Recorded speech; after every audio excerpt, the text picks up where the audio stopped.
English speaking course के day 40 में आपका स्वागत है। आज हम लोग बात करने वाले हैं पैसिव वॉइस के। आज तक ने आपने जितने भी वीडियो को देखा है उसमें आपने एक चीज़ नोटिस किया होगा कि इसमें जो भी सेंटेंस आते थे उसमें केवल और केवल सब्जेक्ट किसी काम को कर रहा था और उसका प्रभाव किसी ऑब्जेक्ट पर पड़ रहा था। वे सभी सेंटेंस हमारे होते हैं एक्टिव वॉइस वाले। ठीक है, जैसे मैं कहूँ मैंने एक किताब दी, मैंने एक किताब दी, सब्जेक्ट हूँ मैंने काम किया, क्या देने वाला, मेरा प्रभाव किस पर पड़ा, किताब पर, यानी सब्जेक्ट वर्ब और ऑब्जेक्ट। यानी कि जब कभी भी एक्टिव और पैसिव दोनों वाक्यों को मिलाते हैं तब हमारी बनती है कंप्लीट इंग्लिश। ठीक है, तो आप बिना वीडियो को स्किप किए हुए शुरू से लेकर अंत तक देखिएगा। ठीक है, और आपको पैसिव वॉइस में पकड़ जरूर होगी। ठीक है, तो आइए वीडियो को शुरू करते हैं। जैसे कि देखिए कुछ सेंटेंसेस आपके सामने, पहले आप देखिए सेल्समैन ने आज 4 किताबें बेची। ये वाक्य हमारा कैसा है? ये हमारा वाक्य है एक्टिव वॉइस का। क्या है? एक्टिव वॉइस का। आखिर क्यों? क्योंकि देखिए सेल्समैन हमारा सब्जेक्ट है, इसने काम क्या किया? बेचने वाला। किसको? 4 किताबों को। कब? आज। यानी सब्जेक्ट वर्ब ऑब्जेक्ट और अदर वर्ड, यानी इसीलिए ये हमारा वाक्य क्या है? Active voice. अब देखिए आज 4 किताबें बिकी। ठीक है, कौन बेचा ये तो बताया नहीं गया है। जब नहीं बताया गया है तो इसका मतलब क्या? यह वाक्य हमारा क्या है? पैसिव वॉइस का। ठीक है, अगला देखते हैं, मुझे ये बात बताई गई है। टेंस कौन सा है? टेंस हमारा है प्रेजेंट परफेक्ट का। ली है, दी है, की है, चुका है, चुकी है, चुके। कौन सा टेंस होता है? प्रेजेंट परफेक्ट का। लेकिन क्या यह वाक्य एक्टिव वॉइस का है? जी नहीं, क्योंकि मैंने तो खुद नहीं बताया बल्कि मुझको किसी के द्वारा, यानी किसी सब्जेक्ट के द्वारा बात क्या की गई है? बताई गई है। इसलिए यह भी वाक्य हमारा क्या हो जाएगा? पैसिव वॉइस का। ठीक है, आगे चलते हैं। ये घर 30 साल पहले बनाया गया था। कौन सा टेंस है? Past perfect. चुका था, चुकी थी, चुके थे, लिया था, दिया था, किया था। ठीक है, ऐसे जब भी होता है वाक्य तो हमारा कौन सा टेंस होता है? Past perfect. लेकिन थोड़ा देखिए कि क्या यह घर खुद को तो बनाया नहीं होगा, बल्कि उस घर को किसी न किसी के द्वारा क्या किया गया है? बनाया गया। यानी सब्जेक्ट के बारे में तो बताया नहीं गया कि सब्जेक्ट इसमें है कौन। इसीलिए यह वाक्य हमारा क्या हो जाएगा? पैसिव वॉइस का। ठीक है, अगला देखते हैं, उसे सिर्फ 2 दिन का समय दिया गया है। टेंस कौन सा है? Present perfect. चुका है, चुके हैं, चुके हैं। ठीक है, लिया है, दिया है, प्रेजेंट परफेक्ट। लेकिन देखिए उसे सिर्फ 2 दिन का समय दिया गया है। अब किसके द्वारा दिया गया है ये तो बताया नहीं गया है। जब नहीं बताया गया है तो ये वाक्य हमारा क्या हो जाएगा? Passive voice. अगला देखिए, हमें रोज खाली हाथ भेज दिया जाता है। टेंस कौन सा है? Present perfect. ठीक है, अच्छा, हमें भेज दिया जाता है किसके द्वारा? जिसके द्वारा भेजा जाता है उसको तो उसके बारे में बताया नहीं गया है, इसलिए यह भी वाक्य क्या हो गया? पैसिव वॉइस का। जैसे कि देखिए कुछ सेंटेंसेस आपके सामने हैं। मैंने कहा अमन ने रवि को देखा। ठीक है, अब ये तो वाक्य हमारा एक्टिव वॉइस का है। अब यदि इसी को हम हिंदी में पैसिव वॉइस में बोलेंगे तो क्या कहेंगे कि रवि को अमन के द्वारा देखा गया। ध्यान दीजिए टेंस कौन सा है? पास्ट इंग्लिश में। अब यदि हमने कहा कि अमन ने रवि को देखा, या फिर इसी बात को हम ऐसे बोलेंगे कि रवि को अमन के द्वारा देखा गया, तो आप थोड़ा सा देखिए इसमें से ज़्यादा अच्छा बोलने में कौन लग रहा है? जाहिर सी बात है ये वाला। क्यों? क्योंकि सब्जेक्ट है, सब्जेक्ट किसी काम को किया। हाँ, इसी को पैसिव वॉइस में बोलने का मज़ा तब आता यदि हम ये कहते हैं कि रवि को ये चीज़ ना होता, रवि को देखा गया, किसके द्वारा नहीं बताया गया था, तब ये थोड़ा ज़्यादा इजी होता। तो हम कहते ना कि रवि को देखा गया, किसके द्वारा? बताया नहीं गया। तो ये हमारा वाक्य क्या हो जाता है? पैसिव वॉइस का। ठीक है, अगला देखिए, आप एक कार खरीद सकते हैं, ठीक है। अब इसी का पैसिव वॉइस होगा तो क्या होगा, ये कार आपके द्वारा खरीदी जा सकती है। अब ऐसे बोलने से तो अच्छा है ना कि हम इसी को बोल सकते हैं, क्यों, क्योंकि ज़्यादा सूटेबल है। हम इसी तो कह सकते हैं ना कि आप इस कार को खरीद सकते हैं। अब पैसिव वॉइस में यदि इसको कन्वर्ट करेंगे तो क्या हो जाएगा कि ये कार आपके द्वारा खरीदी जा सकती है, ठीक है। अब यदि हम इसको पैसिव वॉइस में बिना सब्जेक्ट के बोले तो ज़्यादा अच्छा होगा। हम क्या कहेंगे कि ये कार खरीदी जा सकती है, तो ये तो ज़्यादा अच्छा होगा। यानी कि हमारी प्रायोरिटी ऐसी ना होने की बजाय यदि ऐसी होगी विदाउट सब्जेक्ट तो ज़्यादा अच्छा होगा, तभी तो ठीक रहेगा ना कि नहीं ये कार खरीदी जा सकती, किसी के भी द्वारा सब्जेक्ट के बारे में बताया नहीं गया है, ठीक है। रवि को जाने देगा, ठीक है, वो रवि को जाने देगा, यानी कि जाने के काम को करने देगा। अब क्या कहा गया, रवि को उसके द्वारा जाने दिया जाएगा। टेंस कौन सा है, फ्यूचर में। लेकिन अब फिर से देखिए, रवि को उसके द्वारा जाने दिया जाएगा, ये बात बोलने की ज़रूरत है ना। हम केवल इतना ही कहें कि रवि को जाने दिया जाएगा, किसके द्वारा है नहीं बता, तब ज़्यादा थोड़ा अच्छा लगता है ना। तो ऐसे अगर सब्जेक्ट के द्वारा यदि आप बोलेंगे सब्जेक्ट के साथ, तो इससे अच्छा है कि हम इसी को बोल लें कि वो रवि को जाने देगा, ठीक है। तो इस तरह से अगर हाँ पैसिव वॉइस में बोलेंगे तो बिना सब्जेक्ट के बोलेंगे तो ज़्यादा अच्छा होगा, ठीक है, तभी तो पैसिव वॉइस होगा, ठीक है। आगे देखिए, मैकेनिक को मोबाइल रिपेयर करना है, सब्जेक्ट है, ऑब्जेक्ट है, किसी काम को करना है, वाक्य एक्टिव वॉइस के, यानी इधर के सभी वाक्य हमारे क्या है, एक्टिव वॉइस के हैं। इधर क्या है, मोबाइल मैकेनिक के द्वारा रिपेयर किया जाना है, ठीक है। अब देखिए, ये बात इसमें अंडरस्टूड है कि जब मोबाइल को कोई रिपेयर करेगा तो मैकेनिक ही करेगा, तो इस बात को बोलने की ज़रूरत ही क्या है।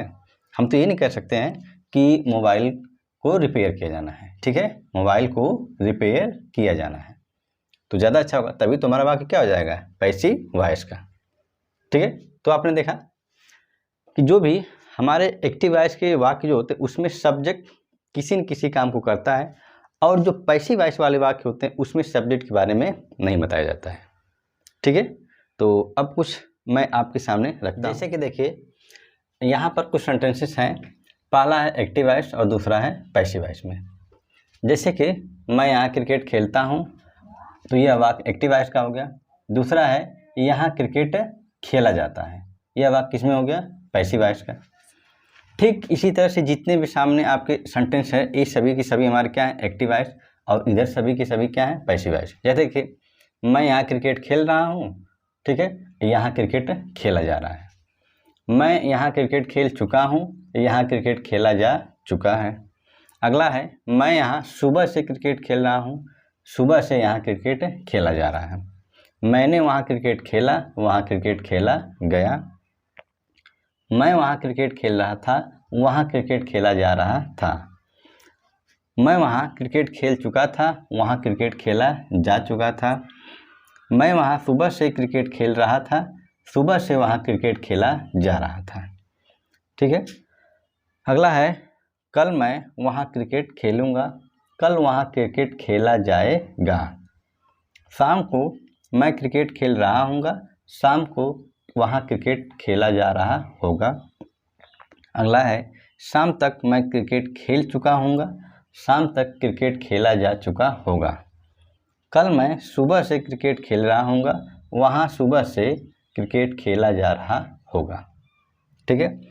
आपने एक बात नोटिस किया होगा कि इधर वाले वाक्यों में कहीं न कहीं इसमें सब्जेक्ट दिया है, ठीक है, लेकिन पैसिव वॉइस के वाक्यों में कहीं भी सब्जेक्ट के बारे में नहीं बताया गया है, तभी तुम्हारे सेंटेंस पैसिव वॉइस कहलाते हैं, ठीक है। तो देखिए, ये सभी के सभी हमारे क्या है, present indefinite, present continuous, present perfect continuous, past indefinite, past continuous, past perfect continuous, future indefinite, future continuous, future perfect और फ्यूचर परफेक्ट कंटिन्यूअस टेंस, ठीक है। ये सभी एक्टिव्स में है और ये सभी हिंदियाँ जो हैं इन्हीं की पैसिव वॉइस है, ठीक है। तो किस टेंस में पैसिव वॉइस बनाते हैं इसको हम लोग देख लेते हैं। यहाँ पर एक चार्ट है आपके सामने, ये सभी टेंसेस हैं, जैसे पैसिव ऑफ टेंसेस, यानी टेंस के पैसिव वॉइस। प्रेजेंट इंडेफिनिट की सहायक क्रिया क्या होती है? Do does. अच्छा, इसके आगे स्टार लगाया गया, इसका मतलब क्या? डू डज का प्रयोग हमेशा तो होता नहीं है। यदि वाक्य अफर्मेटिव रहता है तो उसमें डू डज का प्रयोग नहीं होता है। जब वाक्य निगेटिव में रहेगा या इंट्रोगेटिव में या फिर निगेटिव इंट्रोगेटिव, तभी हम डू डज का प्रयोग करते हैं। तो कोई ज़रूरी तो नहीं है कि वाक्य निगेटिव होगा तो एक्टिव वॉइस में तो पैसिव वॉइस बनाएंगे तभी जाएगा, ऐसा तो है नहीं। वाक्य हमारा अफर्मेटिव भी हो सकता है और उसका हमें पैसिव वॉइस बनाना पड़ जाता है। जैसे मैं कहूँ कि उसे पढ़ाया जाता है, अब यह वाक्य तो क्या हुआ? पैसिव वॉइस है। लेकिन अब क्या लग रहा है, ये वाक्य पैसिव वॉइस में तो पहले चला गया था, अब हम यहाँ पर नहीं बल्कि हम सीधे कहाँ बनाएंगे? पैसिव वॉइस में, यानी प्रेजेंट कॉन्टिन्यूअस में। ये तो इसलिए लिखा जाता है क्योंकि ये आपको पहचान है कि सभी टेंसेस की कौन सी ए हेल्पिंग वर्ब्स होती हैं। ठीक है, यदि डू डज होगा तो पैसिव वॉइस बनाते समय क्या? इज एम आर में लेकर जाएंगे। यदि टेंस प्रेजेंट कॉन्टिन्यूअस में है तो सहायक क्रिया क्या होती है? इज एम आर, और पैसिव वॉइस बनाते समय is am are plus being. आगे है has have, present perfect, passive voice बनाते समय हैज बीन और हैव बीन प्लस बीइंग, ऐसा हो जाता है। अच्छा, चौथा क्या है? Has been plus has been या हैव बीन, इसके बाद। ठीक है, आगे बताता हूँ। अगला टेंस है पास्ट इंडेफिनिट डिड, इसके अब स्टार लगा है, क्यों? क्योंकि वाक्य के एक्टिव वॉइस में, ठीक है, तो हो भी सकता है नहीं भी हो सकता है। यदि वाक्य अफर्मेटिव होगा तो नहीं होगा, लेकिन पैसिव वॉइस बनाते समय क्या हो जाएगा? Was were. ठीक है, अगला है present past continuous was were, passive voice में was were plus being. Past perfect had, passive voice में had been. Had been past perfect continuous में पैसिव वॉइस नहीं जानता है, नहीं बनता है, लेकिन अभी आगे देखते हैं। Future indefinite will, passive voice will be. Future continuous will be, passive voice नहीं बनता है, लेकिन आगे देखते हैं। Future perfect will have, passive voice will have been, और will have been future perfect continuous और पैसिव वॉइस नहीं बनता है। ठीक है, तो देखिए इस सभी की हमारी क्या है? पैसिव वॉइस की वर्ब्स होती हैं, यानी हेल्पिंग वर्ब्स होती हैं। ये सभी हमारी एक्टिव वॉइस के हैं। यदि आपको एक्टिव वॉइस में इस सभी हेल्पिंग वर्ब्स दिया गया है तो पैसिव वॉइस बनाते समय इसको हम किस में चेंज कर दें? इन सभी हेल्पिंग वर्ब्स में चेंज कर देते हैं। दूसरी बात क्या? पैसिव वॉइस बनाते समय हमेशा वर्ब की कौन सी फॉर्म लिखते हैं? Third form. ठीक है, अब हम इसे देखते हैं। यहाँ पर कई लेखकों का अलग अलग ओपिनियन है। ठीक है, तो मैं पहले आपके सामने पहला ओपिनियन रखता हूँ। देखिए, कुछ लेखकों का मानना है कि जब हम प्रेजेंट परफेक्ट कॉन्टिन्यूअस का पैसिव वॉइस बनाते हैं तो हम केवल हैज बीन या हैव बीन में प्लस बीइंग लगा देते हैं और उसका पैसिव वॉइस बना लेते हैं। अच्छा, हैड का भी हैड बीन प्लस बीइंग ऐसा लगाकर पैसिव वॉइस बना दिया जाता है। अच्छा, future continuous will B plus being लगाकर इसका पैसिव वॉइस बनाया जाता है। और फ्यूचर परफेक्ट कॉन्टिन्यूअस इसका भी will have been plus being लगाकर इसका पैसिव वॉइस ऐसे बना दिया जाता है। ठीक है, और यदि आप चाहें तो इसका स्क्रीनशॉट ले सकते हैं। ठीक है, अब मैं आपके सामने दूसरा ओपिनियन रखता हूं। देखिए, अगला ओपिनियन है कि जब प्रेजेंट परफेक्ट कॉन्टिन्यूअस का पैसिव से बनाया जाता है तो लगभग जैसे प्रेजेंट कॉन्टिन्यूअस का पैसिव वॉइस बनता है ठीक उसी तरह से प्रेजेंट परफेक्ट कॉन्टिन्यूअस का भी पैसिव वॉइस बनाया जाता है। जैसे पास्ट कॉन्टिन्यूअस का ठीक वैसे ही पास्ट परफेक्ट कॉन्टिन्यूअस का पैसिव वॉइस बनाया जाता है। ठीक है, बिल्कुल सेम है। फ्यूचर कॉन्टिन्यूअस, ठीक है, इसमें एक इंटरेस्टिंग चीज़ है, हम चाहें तो इसका पैसिव वॉइस हम विल बी प्लस बीइंग के साथ भी बना सकते हैं, या फिर चाहें तो will be being plus verb की थर्ड फॉर्म के साथ बना सकते हैं। ठीक है, देखिए पहला समझिए, केवल हम विल बी के साथ वर्ब की थर्ड फॉर्म लगा दें, बीइंग का प्रयोग ना करें तो भी बन जाएगा, या फिर विल बी प्लस बीइंग के साथ वर्ब की थर्ड फॉर्म लाकर पैसिव वॉइस बना सकते हैं। ठीक वैसे ही विल बी वर्ब की third form will be being plus verb की थर्ड फॉर्म के साथ हम लोग बना सकते हैं। ये है दूसरा ओपिनियन। और ये जो दूसरा ओपिनियन है ये वही तरीका है जैसे कि ठीक इंग्लिश नेटिव लोग बोलते हैं। और जाहिर सी बात है कि जैसा वे करते हैं वैसा हमें भी करना है, यानी वो जैसे लैंग्वेज को बोलते हैं, क्योंकि तो लैंग्वेज उन्हीं की है, तो जब हम उन्हीं को फॉलो कर रहे हैं तो जाहिर सी बात है कि वो जैसे बोलते हैं हमको भी ठीक वैसे ही बोलना है। ठीक है, तो ये है आपके एक्टिव से पैसिव वॉइस क्या टेंसेस पे। ठीक है, अब हम देखते हैं मॉडल वर्ब्स। देखिए अगला है हमारा पैसिव ऑफ मॉडल वर्ब्स, यानी ये जितनी भी हमारी मॉडल वर्ब्स हैं इनका हम पैसिव वॉइस कैसे बनाएंगे। देखिए can, could, may, might, should, must, shall, has to, have to, had to, will have to, can have to, may have to, might have to, should have to, would have to, use to, could have had to, may have had to, might have had to, should have had to, would have had to. इन सभी के साथ normally हमेशा क्या लगता है verb की first form, किसमें, एक्टिव वॉइस में। लेकिन पैसिव वॉइस बनाते समय हम इसमें केवल क्या जोड़ेंगे, बी, और वर्ब की कौन सी फॉर्म लगाएंगे, थर्ड फॉर्म। अगला देखिए ये जो नीचे आपके मॉडल वर्ब्स लिखी गई हैं जैसे should have, could have, may have, might have, should have had, must have had, would have had, could have had, may have had या फिर माइट हैव हैड, इन सभी के साथ ठीक है हमेशा जब बात करने की आती है तो वर्ब की हमेशा कौन सी फॉर्म लगती है, थर्ड फॉर्म। और जब इनका हमें पैसिव वॉइस बनाना रहेगा तब हम क्या करेंगे, इसके साथ हम हमेशा लगाएंगे बीन, और वर्ब की कौन सी फॉर्म, थर्ड फॉर्म। ठीक है, तो ये हैं हमारे पैसिव वॉइस किसके, मॉडल वर्ब्स के। ठीक है, आइए मैं एक छोटा सा चार्ट आपके सामने और रखता हूँ। देखिए ये 3 पॉइंट आपके सामने हैं, एक छोटा सा चार्ट है। देखिए पैसिव वॉइस बनाते समय हम क्या करते हैं, सब्जेक्ट को ऑब्जेक्ट बनाते हैं और ऑब्जेक्ट को सब्जेक्ट बनाते हैं। जब सब्जेक्ट को ऑब्जेक्ट बनाते हैं तो उसके पहले क्या लगाते हैं, बाय, ठीक है, और ऑब्जेक्ट को सब्जेक्ट, और वर्ब की हमेशा कौन सी फॉर्म लगाते हैं, थर्ड फॉर्म। ठीक है, ये तो आपको पता चल गया। अच्छा, ये सभी के सभी हमारे क्या होते हैं, सब्जेक्ट, और ये सभी के सभी हमारी क्या होते हैं, ऑब्जेक्ट। यदि इस सब्जेक्ट की जगह पर ऐसा आपको दिख रहा है इसमें से कोई भी, तो पैसिव वॉइस बनाते समय यानी इसको ऑब्जेक्ट बनाते समय इस सभी की सभी हमारी क्या बन जाती हैं, ऑब्जेक्ट्स। ठीक है, और जब कभी ऑब्जेक्ट की जगह पर ये शब्द दिया रहेगा तो पैसिव वॉइस बनाते समय इसको क्या बनाएंगे, सब्जेक्ट। तो ये सभी की सभी चीज़ें हमारी क्या बन जाएंगी, ऐसी बन जाएंगे। ठीक है, ये बात आपको मालूम पड़ गया होगा। अच्छा, अगला पॉइंट है is, am, are, was, were, be, been, being plus verb की थर्ड फॉर्म। यदि कभी भी इन सभी सहायक क्रियाओं के बाद यदि वर्ब की थर्ड फॉर्म लिखी है तो आपको पहचानने के लिए बता रहे हैं, तो इसका मतलब केवल एक ही तरीका हो सकता है कि वह जो वाक्य लिखा है वो किस में लिखा गया है, पैसिव वॉइस में। ठीक है, तो यहाँ तक तो जितना भी मैंने बताया वो केवल और केवल क्या था, पैसिव वॉइस बनाने के तरीके। ठीक है, कि टेंस को किस में बदलते हैं, मॉडल वर्ब्स में क्या क्या लगता है, पैसिव वॉइस के वाक्य कैसे होते हैं, एक्टिव वॉइस के वाक्य कैसे होते हैं। ठीक है, यहाँ तक तो मैंने आपकी सारी बातों को बता दिया। अब मैं आपके सामने रखता हूँ एक एक सेंटेंस। पहला वाक्य है, राहुल को बाजार में देखा गया है। किसके द्वारा देखा गया है ये तो बताया नहीं गया है, लेकिन फिर भी ये कौन सा टेंस है, राहुल को बाजार में देखा गया है।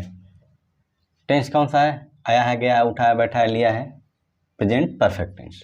लेकिन पैसिव वॉइस बनाते समय इसको हम कौन से टेंस में लगाते हैं, प्रेजेंट परफेक्ट कॉन्टिन्यूस टेंस में, और उसके साथ हम लगाते हैं हैज बीन या फिर हैव बीन। ठीक है, अब देखिए Rahul third person singular subject है, इसको ठीक है देखा गया है, ये हमारा सब्जेक्ट नहीं बल्कि ऑब्जेक्ट है। ठीक है, तो क्या करेंगे, राहुल को बाजार में देखा गया है तो क्या कहेंगे, Rahul has been, Rahul has been seen, और कहाँ देखा गया है, मार्केट में, इन द मार्केट। क्या कहेंगे, Rahul has been seen in the market. ठीक है, अगला देखते हैं, आज केवल 4 किताबें बिकी। ठीक है, कितनी किताबें भी, केवल 4 किताबें, ओनली 4 बुक्स। ध्यान दीजिए टेंस कौन सा है, देखने में लग रहा है पास्ट इंडिफिनिट, लेकिन पैसिव वॉइस बनाते समय हम क्या करते हैं, इसको पास्ट कंटीन्यूअस में लेकर जाते हैं, और उस टेंस की सहायक क्रिया क्या होती है, वॉज वर्स। ठीक है, किताबें कितनी हैं, 4, प्लूरल है, उसके साथ क्या लगेगा, वर। क्या कहेंगे, केवल 4 किताबें, ओनली 4 बुक्स, ठीक है, वर, और बेचने की इंग्लिश होती है सेल, सेल की थर्ड फॉर्म हो जाएगी सोल्ड, और कब बिकी, आज। तो क्या कहेंगे, only 4 books were sold today. अगला देखते हैं, मुझे ये बात बताई गई है, कौन सा टेंस है, प्रेजेंट परफेक्ट, लेकिन मुझे बताया गया है तो ये वाक्य किस में चला गया है, पैसिव वॉइस में। प्रेजेंट परफेक्ट है तो पैसिव वॉइस बनाते समय क्या हो जाता है, हैज बीन या फिर हैव बीन, ठीक है। आई है, आई के साथ क्या लगेगा, हैव बीन, क्या कहेंगे, आई हैव बीन, ठीक है, I have been. Tell, tell माने कहना, टेल की थर्ड फॉर्म क्या हो जाएगी, टोल्ड, और क्या, ये बात यानी अबाउट दिस मैटर। अगला देखते हैं, ये घर 30 साल पहले बनाया गया है, कौन सा टेंस आ गया, फिर से प्रेजेंट परफेक्ट, क्या कहेंगे, पैसिव वॉइस बनाते समय कहाँ चला जाएगा, प्रेजेंट परफेक्ट कंटिन्यूअस टेंस में, और उस टेंस की सहायक क्रिया पहले की तरह होती है, ठीक है, हैव बीन और हैज बीन। क्या कहेंगे, ये घर यानी दिस हाउस क्या किया गया है, बनाया गया है, और सिंगुलर सब्जेक्ट है तो इसके साथ क्या लाएगा, हैज बीन, यानी दिस हाउस हैज बीन। बनाने को क्या कहते हैं, बिल्ड, बिल्ड की थर्ड फॉर्म होती है बिल्ट, ठीक है। अच्छा, किसके द्वारा बनाया गया ये तो बताया ही नहीं गया है, तो यानी ये वाक्य पैसिव वॉइस में है, तभी तो this house has been build, और कब, 30 साल पहले, ठीक है, 30 ईयर्स अगो। अगला देखते हैं, उसे सिर्फ 2 दिन दिए जाएंगे, कौन सा टेंस है, फ्यूचर इंडेफिनिट। पैसिव वॉइस बनाते समय कहाँ जाएगा, फ्यूचर कॉन्टिन्यूअस में, तो उस टेंस की सहायक क्रिया क्या होते हैं, विल बी। उसे क्या कहेंगे, ही विल बी, दिया जाएगा किसके द्वारा, बताया नहीं गया है तो वाक्य पैसिव वॉइस, तो ही विल बी, गिव में देना, और उसकी थर्ड फॉर्म जाएगी गिवन, और कब, कितने दिन, 2 डेज, यानी he will be given 2 days, ठीक है, बात समझ आई, he will be given only 2 days, सिर्फ है, केवल, ठीक है ना। अगला देखते हैं, हमें रोज खाली हाथ भेजा जाता है, कौन सा टेंस है, प्रेजेंट इंडेफिनिट, लेकिन पैसिव वॉइस में क्या हो जाएगा, प्रेजेंट कॉन्टिन्यूअस, और प्रेजेंट कॉन्टिन्यूअस टेंस की सहायक क्रिया क्या आती है, इज एम आर। अच्छा, हमें, हमें के साथ क्या होगा, वी, हमें की इंग्लिश वी, वी के साथ आर, वी आर सेंट, हमें क्या किया जाता है, भेजा जाता है, यानी वी आर सेंट। कहाँ भेजा जाता है, घर, यानी होम। अच्छा, कैसे भेजा जाता है, खाली हाथ, यानी एम्प्टी हैंडेड, और कब, रोज, यानी डेली, ठीक है। अगला देखते हैं, ये मोबाइल ठीक किया जा सकता है, ठीक है, ठीक किया जा सकता है, यानी किसी के द्वारा, किसके द्वारा नहीं बताया गया है, तो मॉडल वर्ब है, मॉडल वर्ब को पैसिव वॉइस बनाते समय वैसे तो होता कैन है, सकना, लेकिन जब पैसिव वॉइस बनाएंगे तो इसमें क्या लग जाएगा, बी। क्या किया जाएगा, दिस मोबाइल कैन बी, ठीक है, this mobile can be repaired, ठीक है। तो इस तरह से हम पैसिव वॉइस बनाते हैं, ठीक है। अब मैं आपके सामने कुछ और सेंटेंसेस रखता हूँ। देखिए, हमसे ये प्रश्न क्यों पूछा जा रहा है, ठीक है, टेंस कौन सा है, प्रेजेंट कॉन्टिन्यूअस, और जब इसका आप पैसिव वॉइस बनाएंगे तो ये उसी टेंस में रहता है, बस इसमें केवल क्या लग जाता है, यानी इज, एम, आर के साथ क्या जुड़ जाएगा, बीइंग, ठीक है। क्या बनाएंगे, अच्छा, सब्जेक्ट कौन है, वी, वी के साथ क्या लगेगा, आर, वी आर बीइंग, ठीक है। पूछना, पूछने को क्या कहते हैं, आस्क्ड, लेकिन ध्यान दीजिए यह वाक्य हमारा इंट्रोगेटिव है, और जब आपको मालूम है कि जब कोई भी प्रश्नवाचक शब्द बीच में आता है तो उसकी इंग्लिश सबसे पहले लिखते हैं, ठीक है। क्या कहेंगे, व्हाई, इसके बाद हेल्पिंग वर्ब आर, फिर सब्जेक्ट वी, ठीक है, इसके बाद बीइंग, वी आर बीइंग, क्या किया जा रहा है, पूछा जा रहा है, यानी आस्क्ड, और क्या, यह प्रश्न, यानी दिस क्वेश्चन, ठीक है। अगला देखते हैं, मुझे खेलने दिया गया, खेलने के काम को करने दिया गया, काम तो मैं नहीं किया लेकिन किसी ने मुझे खेलने देने का काम किया, तो यह वाक्य किस में है, देखने से तो लग रहा है कि पास्ट इंडेफिनिट, लेकिन यह पास्ट इंडेफिनिट तो है, लेकिन इसमें हम मेन वर्ब किसका प्रयोग करेंगे, लेट का। और जिन लोगों ने लेट की वीडियो को देखा होगा उनको ये बात पता होगी। अच्छा, इसको पैसिव वॉइस बनाएंगे कैसे, दिख क्या रहा है, पास्ट इंडेफिनिट पैसिव वॉइस बनाते समय क्या हो जाएगा, ये वॉज या वर में चला जाएगा, ठीक है। अच्छा, बनेगा कैसे, सबसे पहले क्या कहेंगे, आई वॉज, ठीक है, आई वॉज लेट, करने दिया गया किसी भी काम को, क्या करने देगा, खेलने के काम को, खेलने वाला काम कौन किया, मैंने, क्या कहूँगा, आई वॉज लेट प्ले, मुझे खेलने दिया गया किसी के द्वारा। अगर कि मान लीजिए कि होता कि रवि के द्वारा, तो मैं यहाँ पे क्या लिखता, बाई रवि, यानी रवि ने मुझे खेलने के काम को करने दिया, ठीक है। अगला देखिए, ये कार खरीदी जा सकती है, ठीक है, modal verb can, passive voice बनाएंगे तो इसमें क्या लग जाएगा, बी, क्या कहेंगे, this car can be bought, ठीक है। अगला देखिए, रवि को जाने दिया जाएगा, रवि को क्या करने दिया जाएगा, जाने दिया जाएगा। वाक्य कौन सा है, फ्यूचर इंडेफिनिट, लेकिन पैसिव वॉइस बनाते समय क्या हो जाएगा, फ्यूचर कॉन्टिन्यूअस, और फ्यूचर कॉन्टिन्यूअस टेंस की सहायक क्रिया क्या होती है, विल बी। कैसे बनेगा, रवि विल बी, ठीक है। अच्छा, जाने के काम को करने दिया जाएगा, ठीक है, तो उसके लिए किसका प्रयोग करेंगे, लेट, और लेट की थर्ड फॉर्म लेट ही होती है। आपको पता होगा, जिन लोगों ने देखा होगा उनको मालूम होगा कि let let let first second और थर्ड बिल्कुल सेम होती है, ठीक है। रवि विल बी लेट, और क्या करने दिया जाएगा, जाने, जाने के काम को करने दिया जाएगा, यानी हो जाएगा गो, ठीक है। अगला देखिए, ए मोबाइल रिपेयर होना है, या रिपेयर करना है, या रिपेयर किया जाना है, मतलब तो ये हो ना। देखिए, किसके द्वारा किया जाएगा ये तो नहीं बताया गया है, और जब किसी भी काम को करना रहता है तो उसके लिए हम किसका प्रयोग करते हैं, is to, am to, are to, ठीक है। ये आप लोगों ने मॉडल वर्ब में पढ़ रखा है। यह मोबाइल है तो इस मोबाइल के साथ क्या प्रयोग करेंगे, इज टू, ठीक है। अच्छा, पैसिव वॉइस बनाएंगे तो इसमें क्या लग जाएगा, इज टू के बाद बी लग जाएगा। क्या कहेंगे, this mobile is to be repaired, ठीक है। अब यदि आप चाहें तो इज टू की जगह पे किसका प्रयोग कर सकते हैं, हैज़ टू बी का, पैसिव वॉइस में, ठीक है। नॉर्मली तो ना है के लिए हैज़ टू हैव टू होता है, लेकिन जब पैसिव वॉइस बनाएंगे तो उसके साथ क्या लग जाएगा, बी। अगला देखिए, रवि को ये प्रश्न पूछा जा रहा है, कौन सा टेंस है, प्रेजेंट कॉन्टिन्यूअस, रही रहे हैं, लेकिन जब पैसिव वॉइस बनाएंगे तो क्या किया जाएगा, उसमें बीइंग लगा देता है। रवि को, किसको, रवि को, तो रवि इज बीइंग, क्या किया जा रहा है, पूछा जा रहा है, आस्क्ड, क्या, ये प्रश्न यानी दिस क्वेश्चन, तो क्या हो जाएगा, Ravi is being asked this question, ठीक है। अब देखिए, ठीक ऐसा ही सेंटेंस नीचे भी, रवि को सुबह से प्रश्न पूछा जा रहा है, अब इसमें समय डाल दिया गया।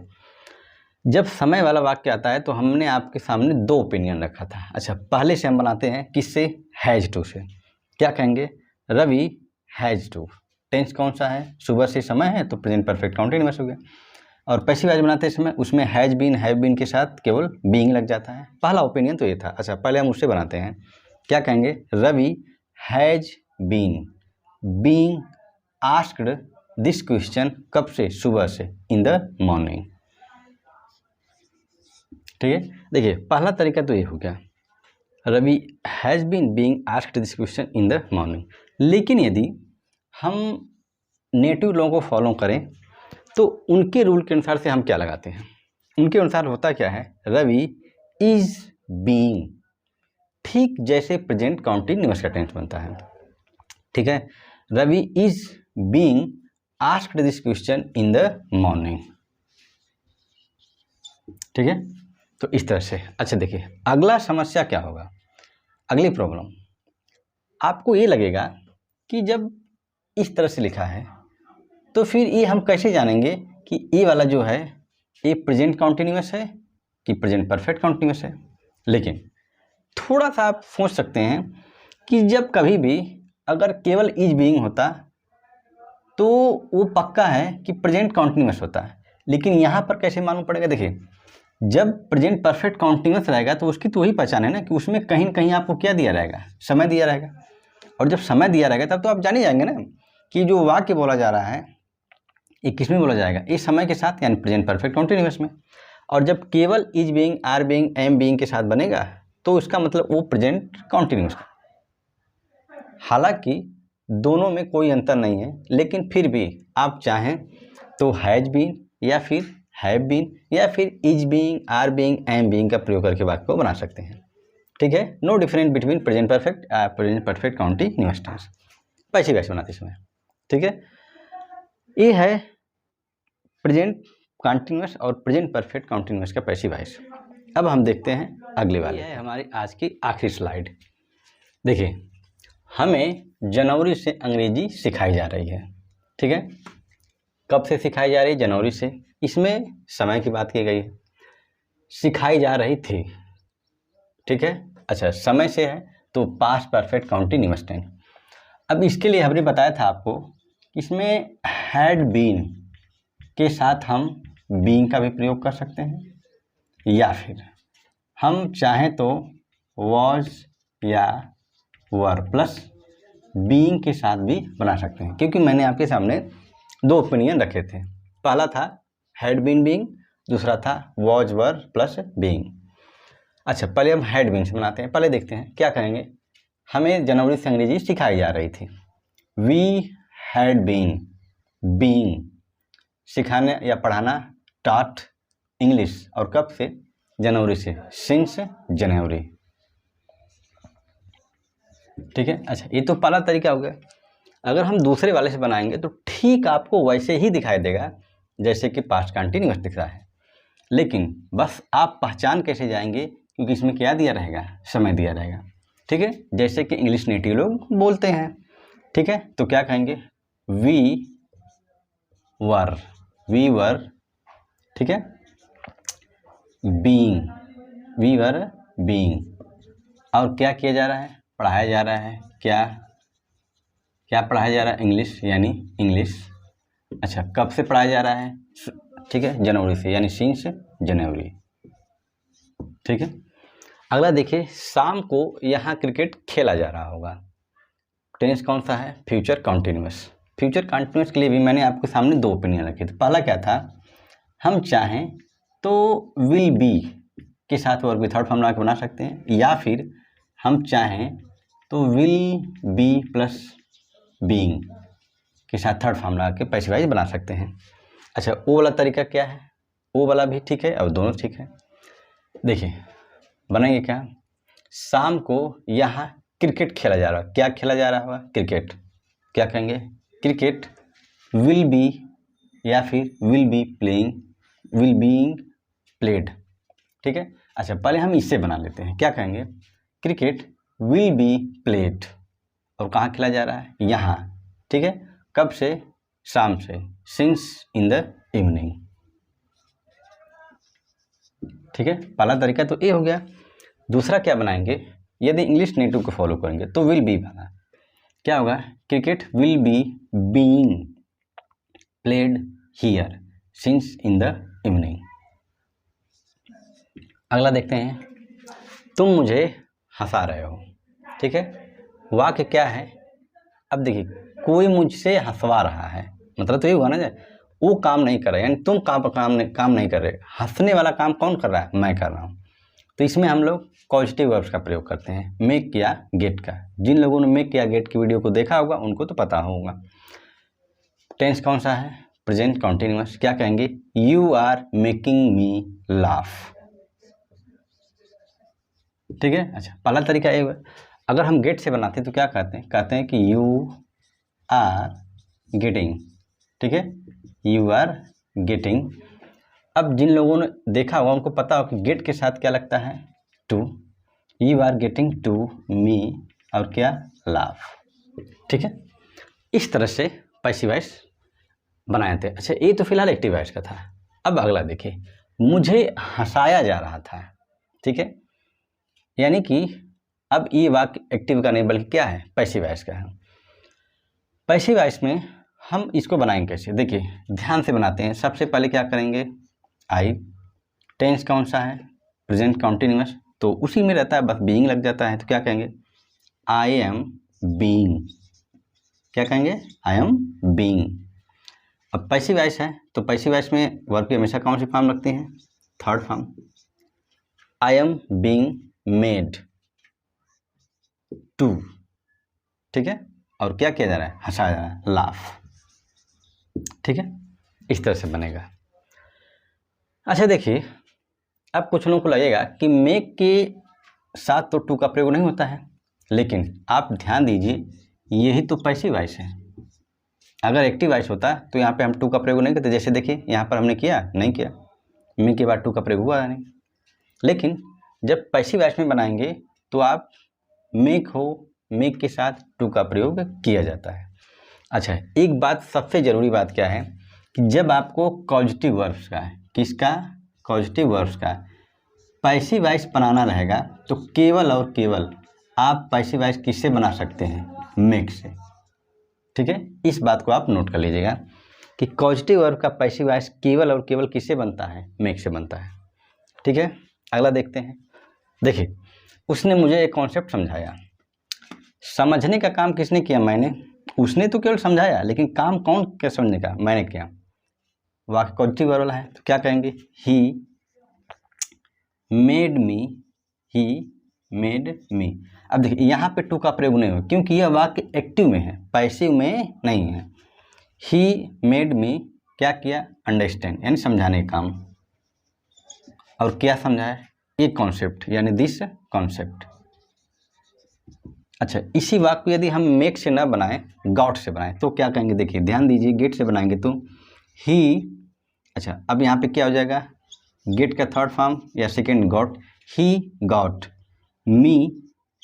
अब यहाँ पे क्या होगा, टू, क्योंकि गेट वाले वाक्य में टू का प्रयोग किया जाता है, गेट, ठीक है। He got me to understand this concept, ठीक है।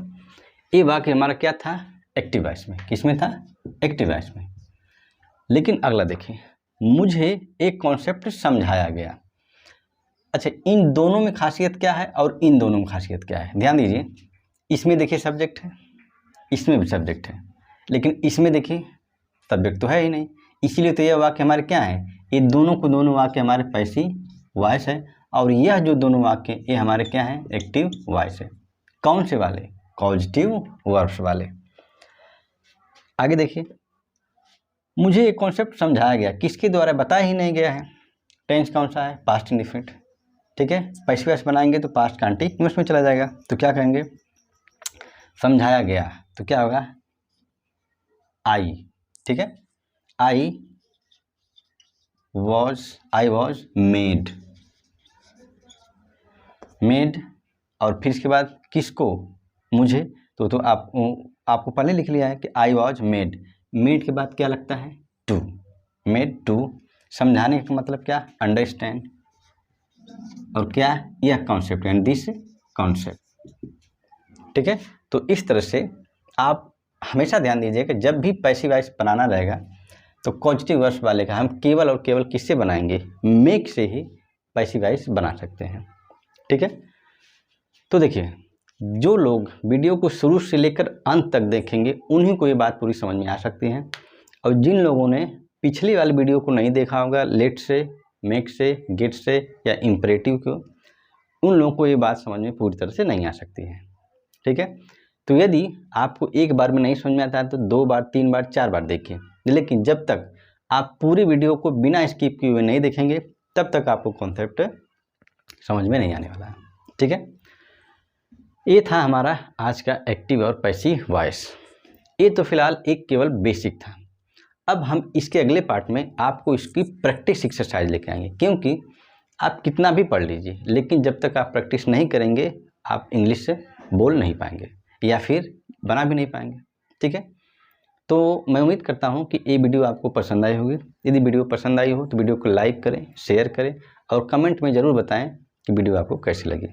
और यदि आप बार बार चैनल पे आते रहते हैं और अभी तक आपने चैनल को सब्सक्राइब नहीं किया है तो सब्सक्राइब कर दीजिए, ताकि आगे आने वाले वीडियो का नोटिफिकेशन आपको सबसे पहले मिल सके, ठीक है।